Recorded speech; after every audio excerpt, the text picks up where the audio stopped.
நம்ம இப்போ ஸ்வீட் போட்டுட்டோம்ல, ஒரு பாயாசம் மாதிரி ஒன்று பண்ணி காட்ட போகிறேன் உங்களுக்கு. நம்ம இதை ட்ரை பண்ணி பார்க்கலாமா? 8 ஊரு எச்சில் ஊரு லிஸ்ட் இருக்கு கையில. கம கம கம கம கம கம சமையல். நான் சமைக்க ஆரம்பிச்சேன்னா எல்லாரும் வாயில எச்சு தான் ஊறும். இது இப்போ ஒரு 250 கிராம் சக்கரவள்ளி கிழங்கு. அதை நான் நல்லா துருவி எடுத்து வச்சிருக்கிறேன். ஒரு 1/4 டம்ளர் ஜவ்வரிசி இருக்குல்ல, அந்த ஜவ்வரிசியை நல்லா கொதிக்க தண்ணியில் போட்டு அதை வடிகட்டி இப்படி எடுத்து வச்சிருக்கிறேன். கொஞ்சமாக முந்திரி, கொஞ்சமாக கருப்பு திராட்சை, கொஞ்சமாக பாதாம் எடுத்து வச்சிருக்கேன், சர்க்கரை கொஞ்சம் எடுத்து வச்சிருக்கேன், ஏலக்காய் தூள் கொஞ்சம் எடுத்து வச்சிருக்கேன், மில்க் மேட் கொஞ்சமாக எடுத்து வச்சிருக்கேன். கொஞ்சமாக நெய் ஊற்றிக்கலாம். நெய் சூடானோன்னா இந்த சக்கரவள்ளி கிழங்க லைட்டாக இதில் போட்டு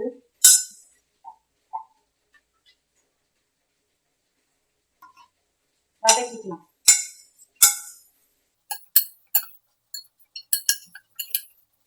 வதக்கிட்டு கொஞ்சமாக தண்ணி ஊற்றி நம்ம ஒரு விசில் போட்டு எடுத்துடலாம்.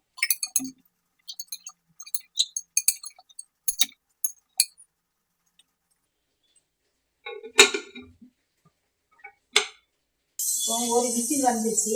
நம்ம குக்கரை ஆஃப் பண்ணிட்டு அதுக்கப்புறம் இதில் பால் சேர்த்து நம்ம பாயாசம் பண்ண போகிறோம். இப்போ குக்கர் விசில் அடங்கின உடனே நம்ம இதை திறப்போம்.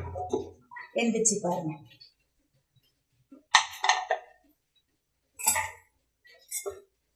இது நல்லா வெந்து ஒரே விசிலில் நல்ல இதாக இருக்குது.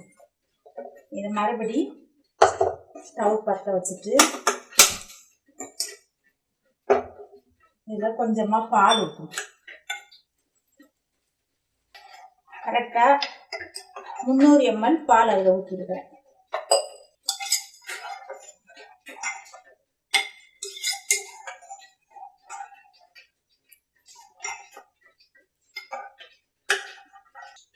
இதுலேயே நம்ம வேக வச்சிருக்கிறோம்ல ஜவ்வரிசி, அதையும் இதில் அப்படி போட்டுருவோம்.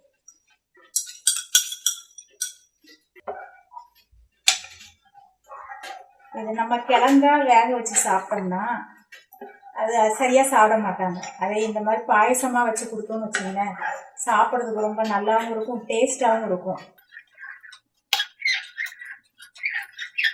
கை விடாமல் ஒரு 5 நிமிஷம் கிளறிக்கிட்டே இருக்கணும், இல்லைன்னா லைட்டாக அடி பிடிச்சிடும்.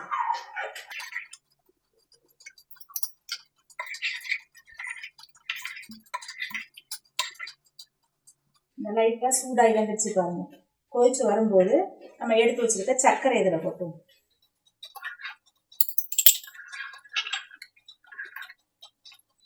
இப்போ நம்ம எடுத்து வச்சுருக்கிறோம்ல ஏலக்காய் தூள், அதை இதில் போடுவோம்.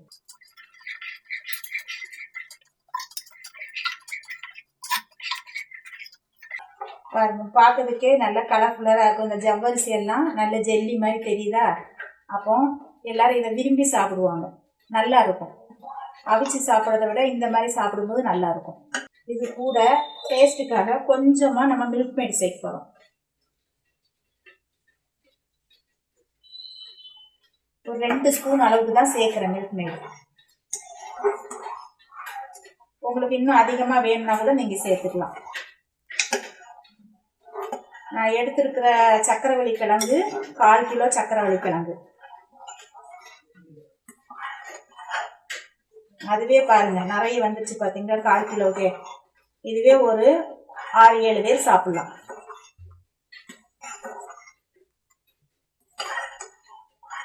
நம்ம ஜவ்வரிசி எல்லாம் லைட்டாக சுடுதண்ணில் போட்டு எடுத்து வச்சிட்டோம்னா, சக்கரை கிழங்கை குக்கரில் போட்டு ஒரு விசில் விட்டு எடுத்துட்டோம்னா 5 நிமிஷத்தில் இந்த பாயசத்தை ரெடி பண்ணிடலாம். எல்லாம் ரெடி பண்ணி வச்சா அவ்வளோதான். இனி நம்ம இதில் தாளித்து முந்திரி பாதாம்லாம் தாளித்து போட்டுவோம். ஒரு 2 ஸ்பூனு நெய் ஊற்றிக்கலாம். நெய் சூடானோன்னே எடுத்து வச்சுருக்க பாதாமை போடுவோம். இப்போ எடுத்து வச்சுருக்க முந்திரியும் போடுவோம். லைட்டாக அது கூடயே திராட்சையும் போட்டுருவோம்.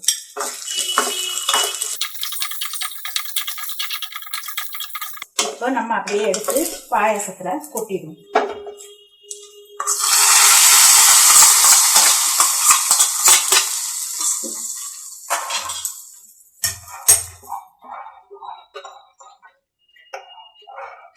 அருமையான சக்கரவள்ளி கிழங்கு பாயாசம். ஜவ்வரிசி எல்லாம் போட்டது சாப்பிட்றதுக்கு அவ்வளோ டேஸ்டாகவும் அருமையாகவும் இருக்கும் பாருங்க. நல்லா இருக்கு.